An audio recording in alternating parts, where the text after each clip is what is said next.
So, good morning everyone. Today we will have our seminar discussion, and I'm Richard. I'm Bruce. I'm Andy.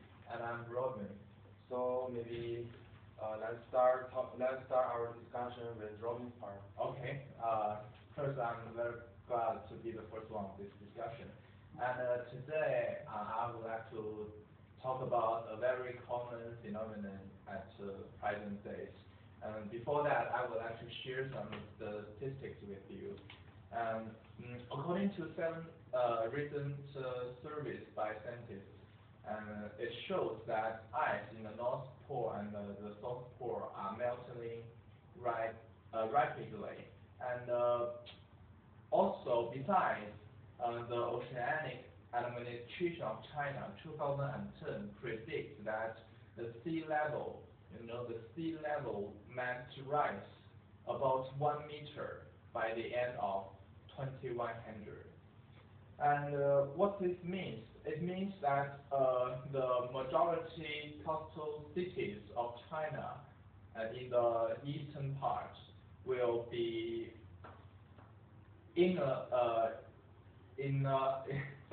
will be under the water, will be. Yes, and why will it happen? It's all because of global warming. So today I would like to share some global warming with you, and I will to deliver about three negative impacts by global warming on our health, our life, and ecology system. And so the first is about human health. And global warming, according to Solomon 1990, global warming increases temperatures in some particular, apparently in some particular seasons. That means that in summer, the global warming may cause heat waves in the city, and it may be serious than any before, And according to a report by Harvard Men's Healthy Watch 2008, it states that heat waves in summer in America are regarded as killers because they kill about 200 Americans every year. And besides this, global warming may increase temperatures and provide some appropriate environment for some germs, and it may increase the human to be ill, the sickness. So you mean that the temperature because of the global warming, the temperature will increasing years by years. Okay, and the second is about our human life, is about economic system. And someone may not believe that global warming can influence our economy, but it's real. And according to the report, because the global warming changes temperatures, but it can't change at the same time. So they must have atmosphere motion, and it will lead to some typhoon and hurricanes. According to a report by Braun 2009, he said that in 2004, Japan experienced about 10 typhoons and suffered about $10 billion US worth of loss. And in the same period, Florida also was beaten by 10 most costly hurricanes in the American history, and also have a loss of $22 billion US. That is the evidence to support my view that global warming will influence our economic life. And the last is about the global warming will change ecology system balance.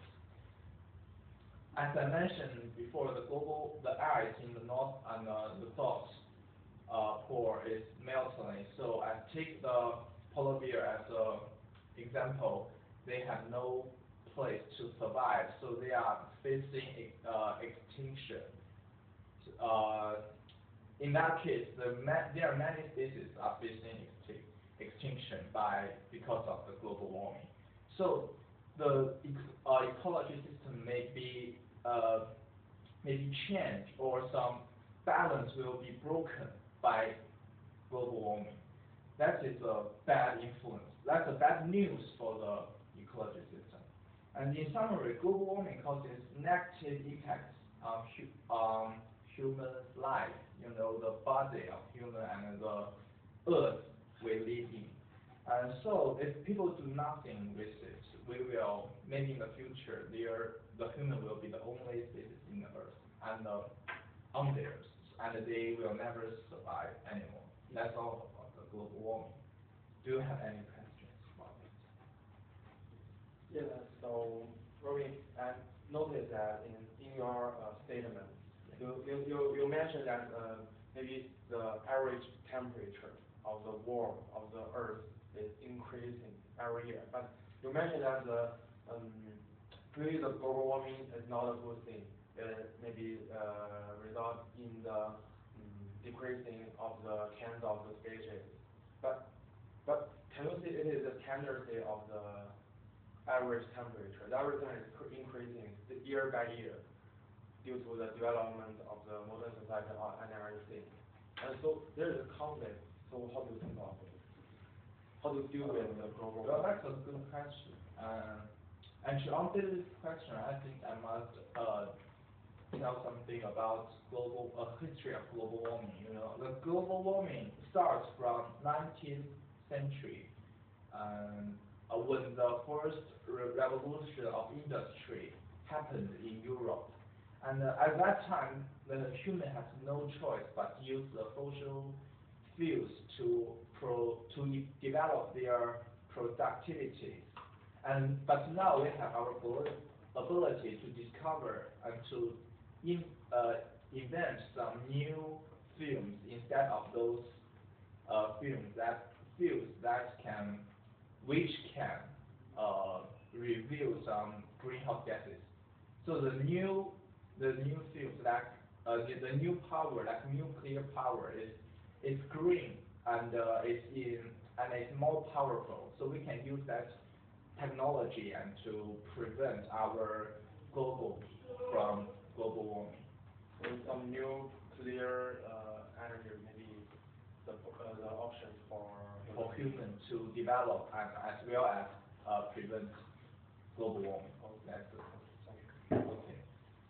So sorry, I still have another question. Is that during your discussion, you have mentioned that some hurricane or typhoon, like this kind of disaster, it has a very badly influence to our society's economy. Yes. So, but you do not have clearly say that what the relationship between those kind of disaster and global warming. So can you? I will explain it more clearly. Yeah. Okay. And as we all know that global warming may change the temperature, but it can change the temperatures at the same time and the whole world. Yeah. In the whole world. So there must be some difference of temperatures between two areas, and that if we learn physics, as we have learned physics, it will be some the wind and when the global warming be more serious, and this difference will be bigger, and the wind will be stronger, and its typhoon power or hurricane power will be more severe than before, and their loss will be larger and larger. Yes, that's it. Okay. 10 minutes up, so maybe Andy, it's your turn. So it's my turn. I'm going to talk about recycling. Yeah. My topic is related to Rory's topic. Yeah. And I think you may have some basic knowledge about recycling. Yeah. Just maybe reuse the waste and something. But still, I will start with design recycling and mention the current situation of waste in Hong Kong. And next, I will address the importance of recycling. And finally, And during my discussion, if you have any question, please feel free to interrupt me, and I will be glad to discuss with you. So let's get started. Recycling is defined as a process to change the used materials or waste into new and useful products. And the waste produced in Hong Kong per day was 30,844 tons. So can you imagine the volume So of the waste? it's just a number, I can't imagine Difficult for us to imagine. Yeah. I will give a more specific standard. Actually, the volume is equivalent to the volume of 4 Olympic-sized swimming pools. Oh, that's so So big. you know that's very large. And I think this statistic is solid because I found it on annual report issued by Hong Kong Environmental Protection Department. And also according to the report, only 4% of the waste were recycled. So you know the problem. And then I will address the important as my thesis. The first thesis is that recycling can lead to a reduction on the consumption of raw materials. You know, we can recycle used goods to produce materials for the manufacture of new same goods. For example, we can recycle the used office paper to produce new office paper. And also, there may be some special materials in some complex products. Take computers, for example. The gold in computers can be recycled and used in the manufacture of new computers. And also, according to a study conducted by them in 2007, there may also be some environmentally harmful materials in the complex products. So, I think recycling is necessary, and it's one way to deal with those kind of materials. And secondly, recycling can help protect the environment. And it can help protecting the environment in two ways. First, by recycling, the embodied energy of the construction materials can be reduced. You know, my major is about buildings, and I care about this problem. And another way is that with recycling, the pollutants and the greenhouse gases emitted by landfills and incinerators can be controlled. You know, the waste sent to the landfills or incinerators is reduced. So this is how recycling can protect the environment. And at last, I want to say that recycling is also benefit to economic development in two aspects. First, according to Levy 2007, the cost of landfills can be reduced by the implementation of recycling program. And another way is that recycling industry can provide more jobs than just dumping waste. And this is my thesis. However, some people may oppose recycling, and they argue that the paper companies have some instead method. That means they will plant more trees after they delivering for paper production. So they think that as recycling reduces the command of raw materials, the tree population is actually reduced. So you mean that if the businessman they cut the tree and they replant They it, replant more trees. so in my opinion, it's also an option. So It's that's also an also my option opinion. for the maybe environment. And so according to Collins 2005, Hay asserted that virgin forests are better than farmed forests in many ways. For example, the virgin forest can fix soil more frequently than the farmed forest and do not need fertilizers. You know, fixing soil can help prevent the soil erosion, and fertilizer is harmful to biodiversity. And as you know, biodiversity is very important. So the original one is the best now I want to sum up. I first define recycling. As second, as stated in my three theses, recycling can lead to a reduction on the consumption of new materials. And second, recycling can protect the environment. And also recycling can benefit economic development. And in conclusion, my suggestion start promoting recycling begin with ourselves and requiring recycling in Hong Kong by law. And to begin promoting recycling with ourselves, maybe you can just participate in some activities about recycling. For example, we can sort the rubbish before throw them into the dustbin. And you can send the used box to the thrift shop. So this is my discussion. Do you have some questions? Yeah. Okay.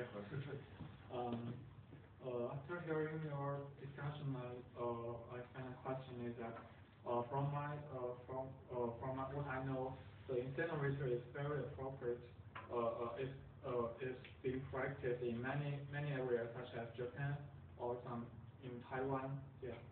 So, however, you said that recycling is much more better than the incinerator. So, what do you think of this kind of phenomenon? Very good question. And I think I can answer your question in two aspects. Okay. First, some waste is not suitable for recycling.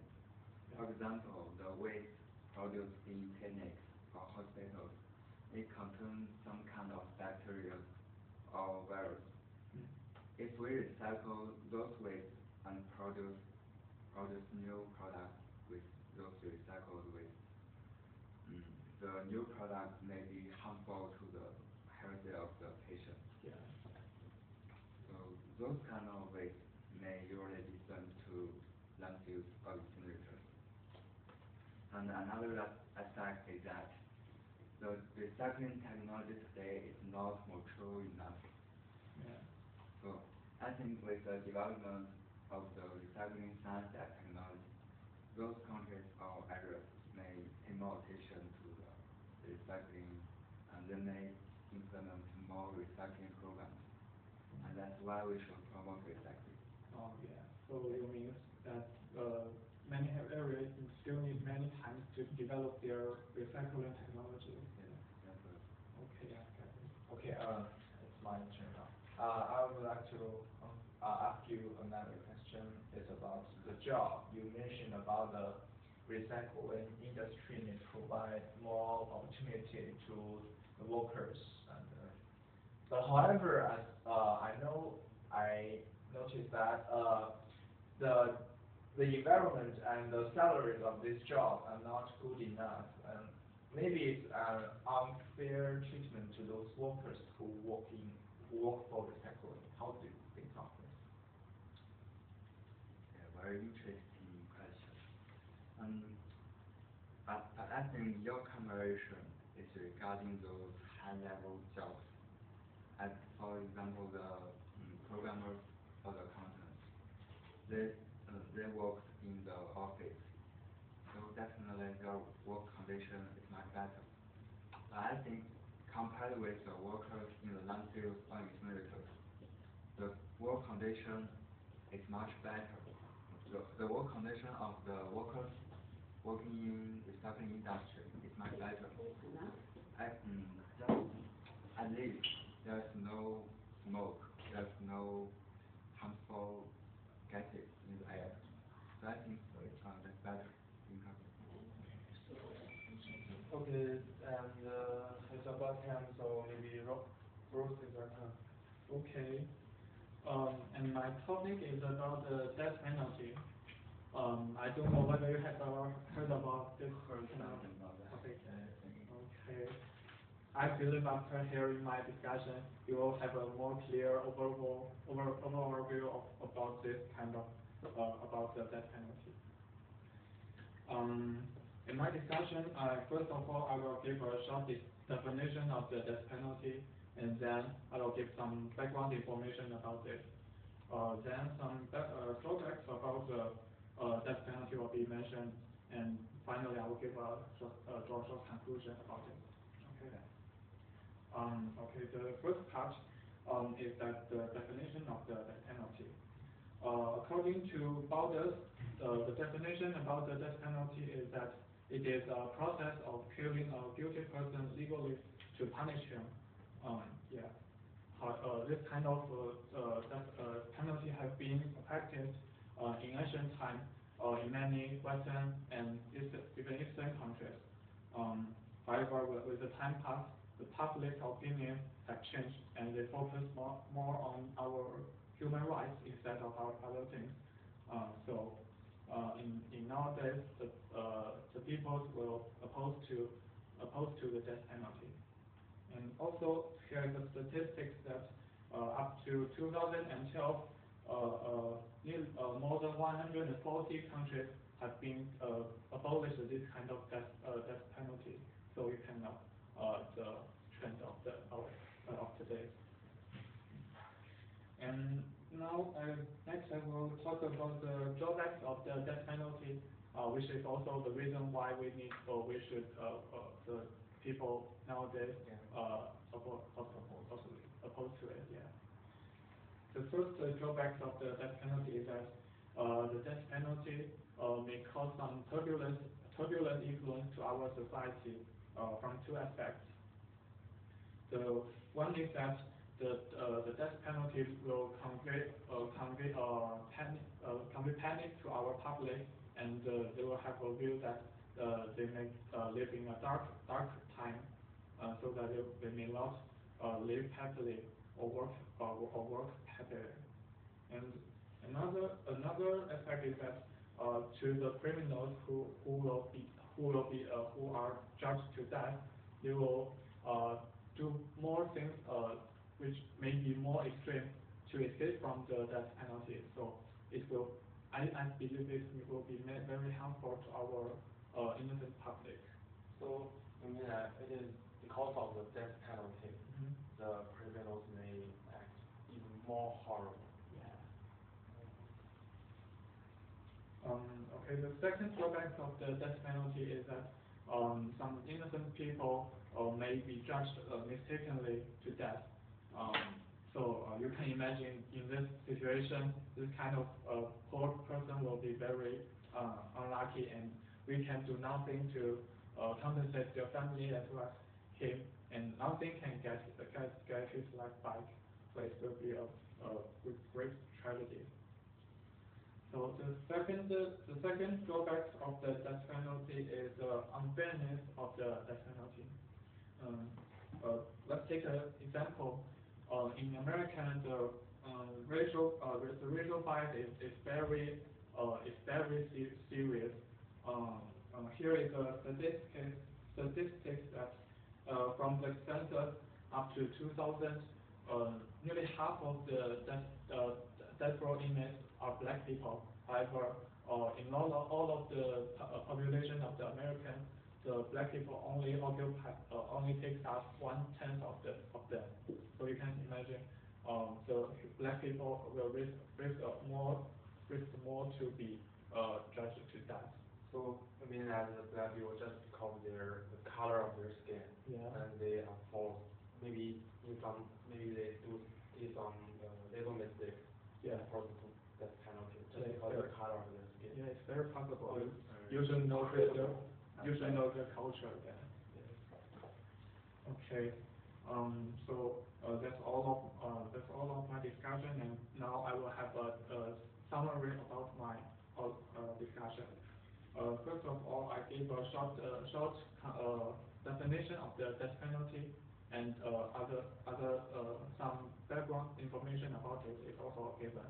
And then some three drawbacks of the death penalty, which is also the reason why we oppose to it. I mentioned they include the death penalty may cause some turbulent influence to our society, and they will mistakenly judge some innocent people, will lead to some tragedy. The last is that some unfairness judgments such as racial bias may cause the unfairness of the death penalty. So, in other words, I think the death penalty should be abolished, and the world without the death penalty, I believe, will be more harmonious and will be more bright. So, do you have any questions about my discussion?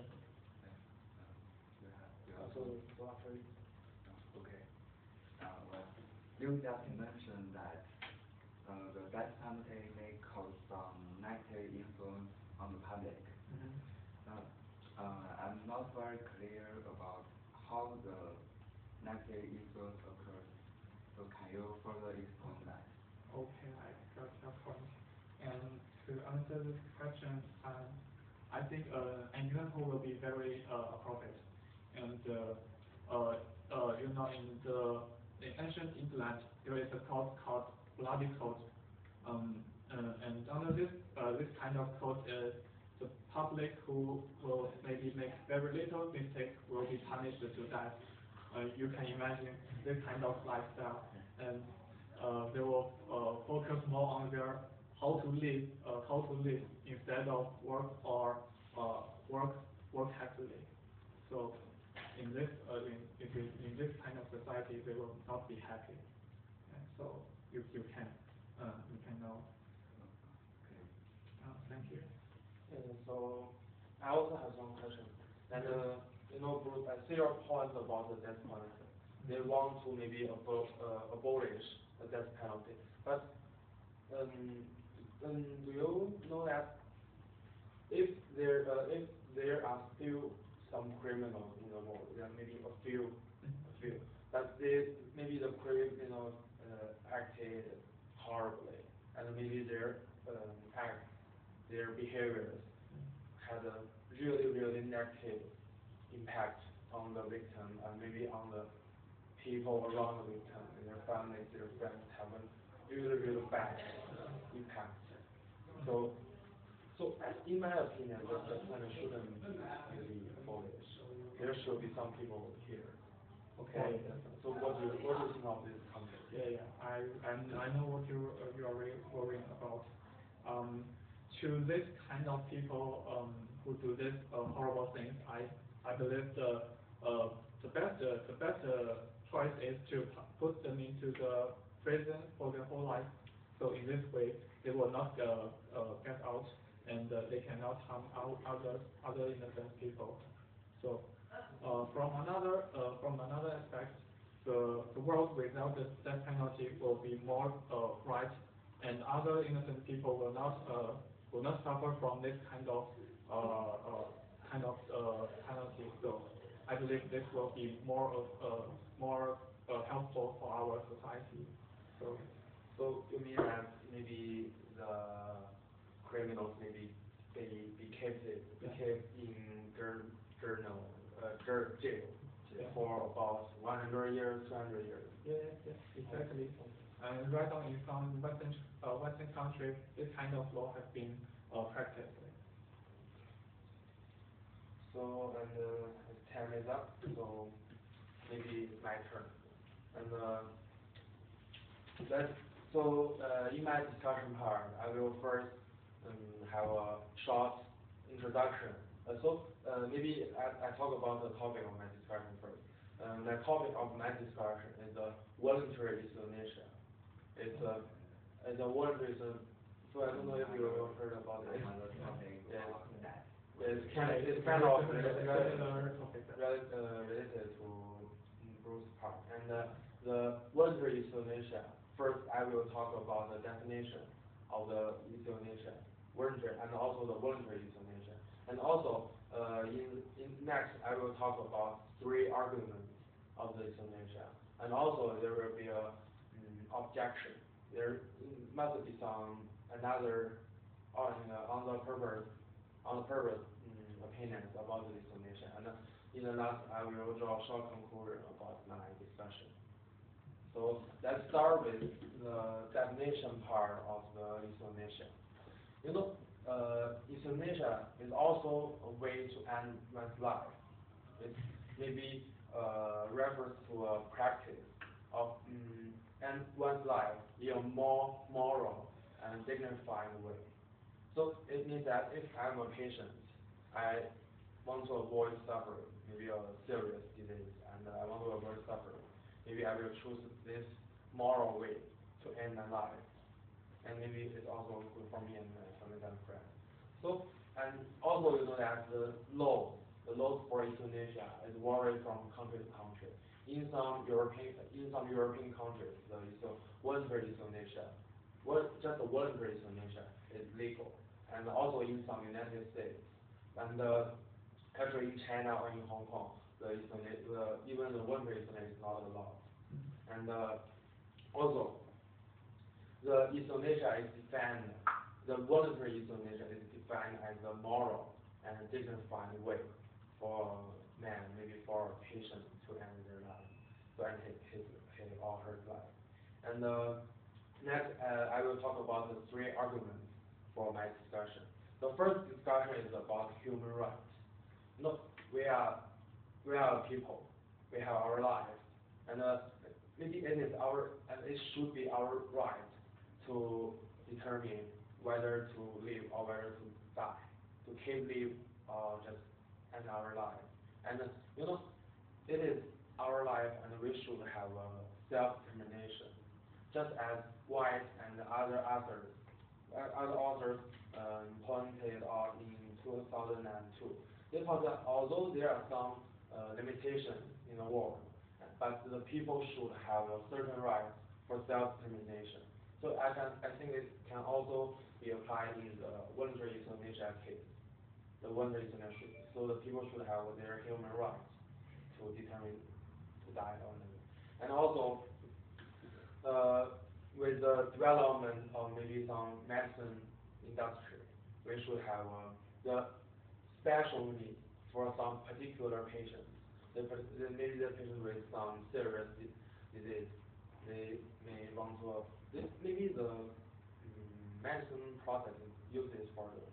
So maybe they want to avoid suffering, and voluntary euthanasia is maybe useful for them.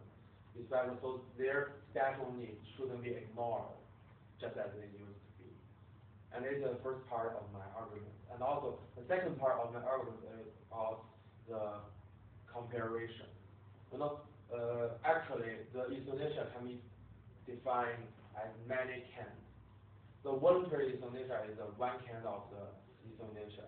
And also there are non-voluntary and involuntary.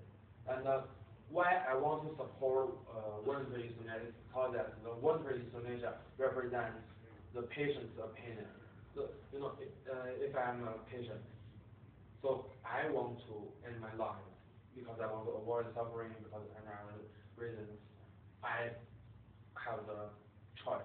I have the choice to end my life, instead of maybe the patient be forced, or just due to some other reasons, they're forced to die. It's kind of like death penalty. It's not euthanasia at all. And that's according to Arthur in 1996. He points out that also in some special cases, the non-voluntary euthanasia can be allowed just because of some other reasons. But the involuntary euthanasia is illegal worldwide. So it is not a good thing. It cannot, it's kind of like the death penalty, the involuntary euthanasia. And also that's the end of my second part. And also I will talk about the third part of my argument. The third part is about the meaning of life, the meaning of life. Actually that is just a part of our life. If we just face it directly, we will know that that actually is nothing. What we will do is to maybe take the advantages of our space of time, and from the moment we're born and to the moment we draw our last breath. So, if we face it directly, the death is just a part of our life. We can't avoid it, just like euthanasia. We just take the advantages of our time instead of avoiding the death. Maybe a good way. And also, for some philosophy opinions, the euthanasia can be represents the patient's opinion. So it's kind of like the first argument, but there is some philosophy aspect.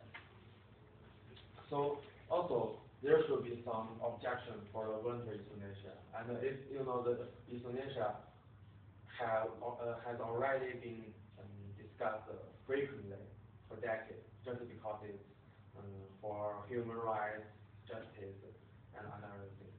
And maybe for the euthanasia, one's life cannot.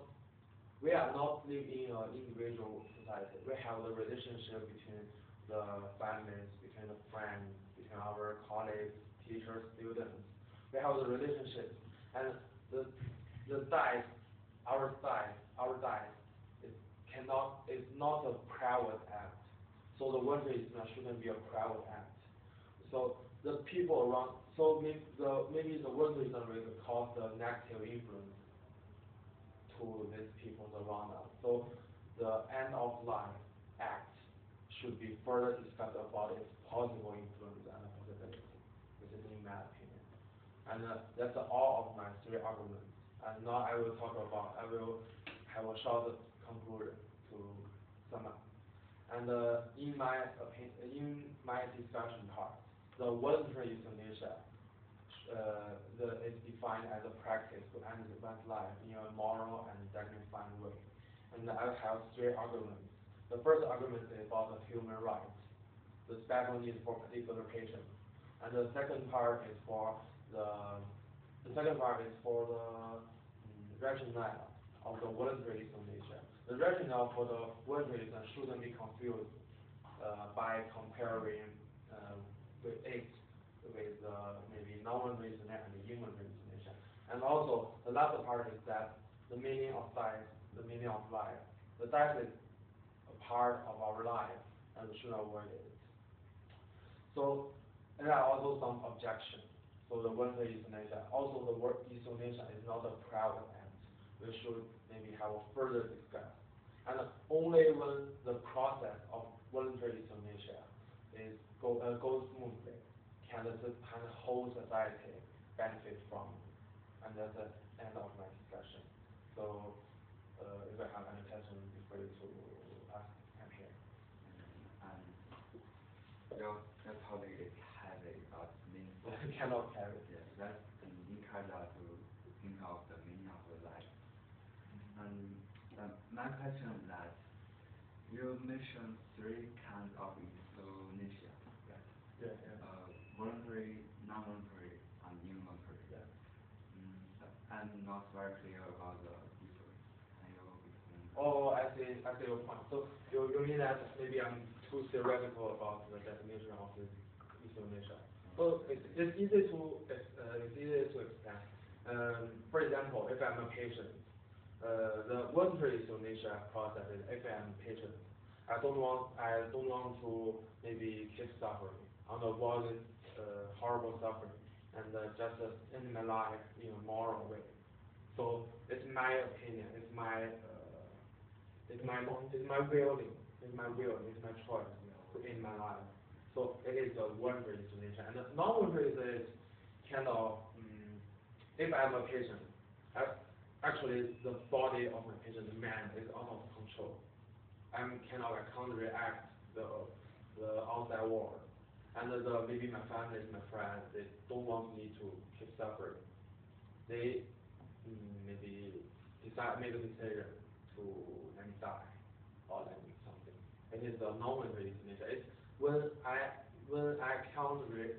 when the patient cannot react to the outside world, and it is the non-voluntary euthanasia. And as I mentioned previously, the non-voluntary euthanasia can be allowed in some really special cases.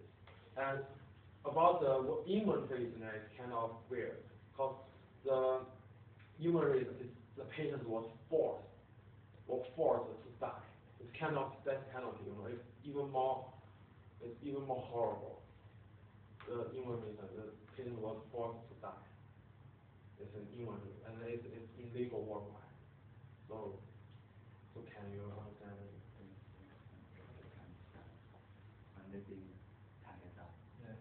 And I have another question, but it's not allowed. Okay, and time is up, and maybe that's the end of our discussion. Thank you, guys. Okay. Okay. Thank you. Thank you.